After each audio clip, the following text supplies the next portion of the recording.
You friends, now in this video again we're going to take some examples of the classes, and then we'll go into the detailing of how the programs and how you should start learning about the object oriented programming. So here I just take a class. As a first instance, I'm going to make a class cylinder. Cylinder is a three-dimensional object, cylinder, and you all know that the cylinders have the radius and height as the main parameters where the features of the cylinders can be generalized or can be calculated. So here I take two values of the cylinder, two parameters, which are radius and height. So this is the class, public class cylinder already made. Now I go for public radius r. I simply copy this and paste it, and then I make this as height,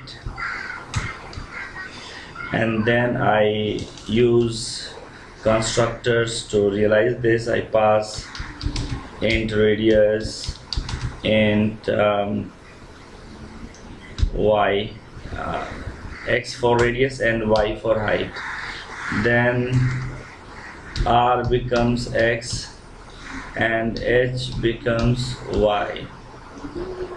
Now I calculate some features. Double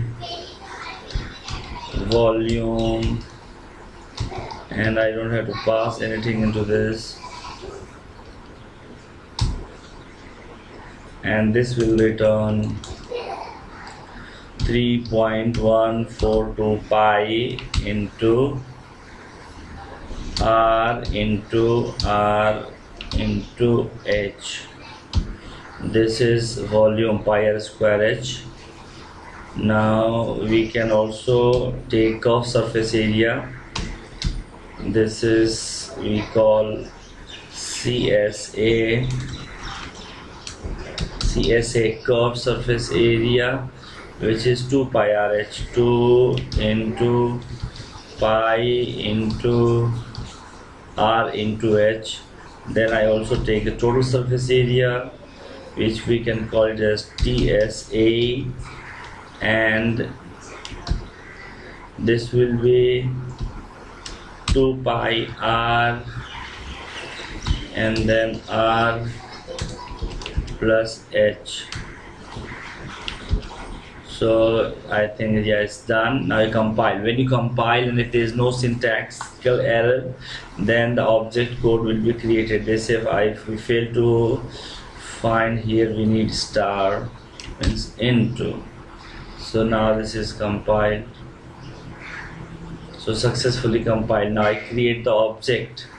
So this object is cylinder1, and I just give the base value 100. This is the radius 110 centimeter, and height is 20 centimeter. Here it is. So this is the object. The object for this class has been created. Its name is cylinder, and just right click on this, you calculate, and with the help of this is when you create this object, and this is called the constructor. With the help of constructor, you have to initialize the values x and y. So when I'm creating, suppose here I'll just show you that this is why I create another object, and this is called cylinder2, and here I pass. This is where I'm calling the constructor new cylinder. This is how the constructors are called. So now this new cylinder, I'm passing 21 as the radius and 100 centimeter as the base. So now this is the variable. These variables are initialized. Now right click on this, and you see the three functions are there. So like suppose if you are interested to find surface area, so this you can call. If you are interested in find the volume, then this way you can call, and this is how you can achieve the basic simple cylinder. And this is, you see how beautiful it is working. Now if I just create one more class called cone, so here only just I create one class called cone, and since you know that the cone and cylinder have a lot of things common, so I just copy everything from here to save my time, and I paste, just remove. It should, the name should be public class cone. This name and the constructor name, only they should remain same, the rest is fine. So I just remove these two lines and I name this also. Constructor's name should be the class name, so this name also I write as cone. Now everything is done, and you know the volume of the cone is 1/3, so it is, you have to just divide it by 3, and the CSA, curved surface area of the cone, is actually pi r l, where l is the slant height. So I create one more function and its name will be public void slant height.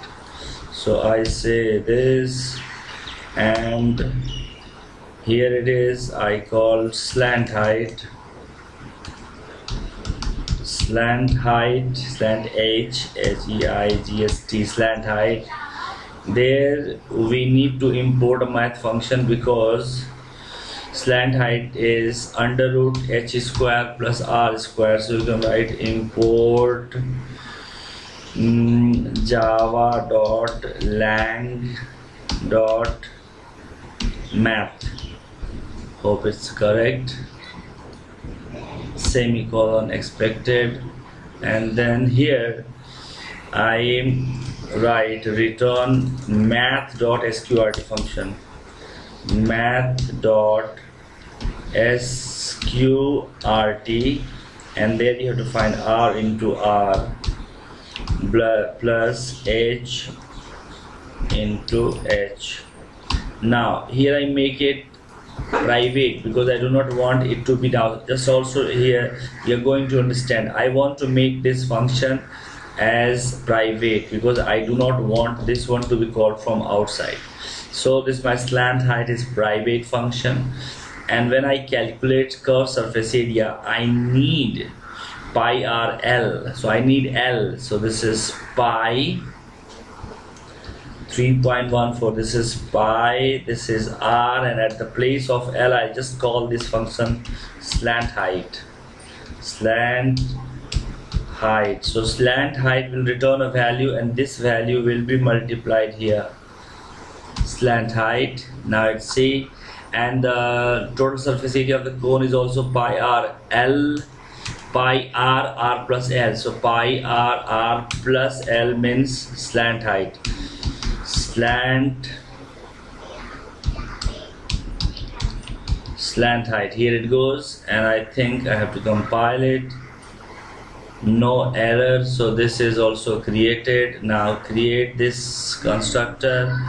I create this is cone 1 and its base radius I take it as 100. No, I base radius I take it as 20, and this one I take it as 15, and then I run it. So here the object of the cone has been created. You can create the object of cylinder also, there's no problem, because one good program is a collection of large number of classes and you have to work with different type of objects, and the objects are actually the user defined variables, and these features have been provided. They work on the primitive data types. However, there is no such restriction. You can do whatever you feel like. It just gives a lot of flexibility. So here is the CSA, now it's working, and here it is volume, now it's working. So in the last 3-4 videos I have just introduced different kind of common classes like the rectangle, cylinder, sphere, and cone, etc. So you have got just little command over them. In the next video we will start from the very beginning, and that will be the true beginning for the Java learner. And now I just want you to have this thing in your mind, that Java is purely object-oriented programming language and everything in Java is just object.